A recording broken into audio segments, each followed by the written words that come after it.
give you the first couple of steps of getting reliable loose leash walking.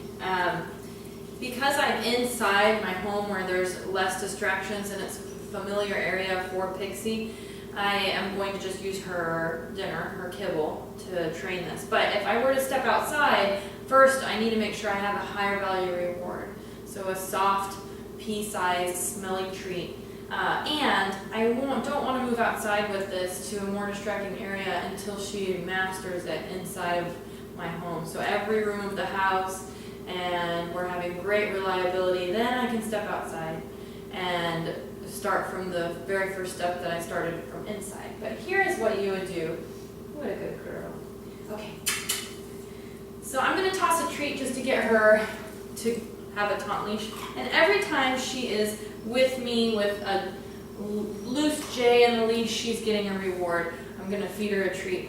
And I don't want a puppy that is going to stand and stare at me, because when we're walking, I want them to be looking around and enjoying life. So she's getting her treats when she's not looking at me for the treat. So she's just looking around, investigating, but the leash is loose and she's getting treats. So all you do is stand still, and anytime the leash is loose and the puppy is actually looking around and investigating the world, they get a treat. You do not have to mark it. Don't mark it, because this isn't a cued behavior. This is something that we want them to do automatically. So when they have a leash on, they stay close. And she offered me a sit, which I actually am going to reward, because I like for my puppy to sit if I have to stop. So if I have to stop to tie my shoe, or maybe I really need to make a phone call and so I have to stop for a moment and my attention's not on her and I'm not really alert in the environment, I do want her to be sitting, so there's less likelihood that she's getting into mischief or, off exploring and pulling on her leash. So I'm going to go ahead and toss another treat so that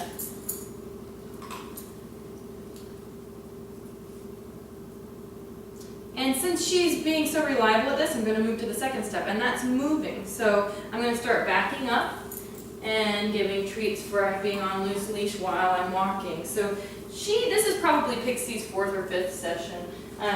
So she's actually pretty schooled at this point, but I'm just going to reward her for being with me, and I'm not going to, if she is pulling a lot, then I'm going to go back to that first step of just standing and rewarding her for being loose, standing still. But I'm going to give her treats every now and then just for walking with me. And you want to make sure that you give the treat while the dog's all 4 feet are on the floor. Otherwise you get a puppy that is jumping up to get treats. And so instead of loose leash walking, we have jumping walking. And let's see, let's go curl.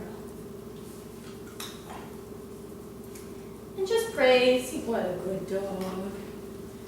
What a very good dog. And again, you try this, you practice this in every room of the house. And then you step outside and you have a higher value treat and you just stand and you reward with the higher value treat outside in the more distracting area just for standing with a loose leash. And again, you don't want to give the treat while they're staring at you. You want to wait until they're loose leash and they are kind of enjoying the world, or they choose to sit. This is something that I'm going to choose to reward.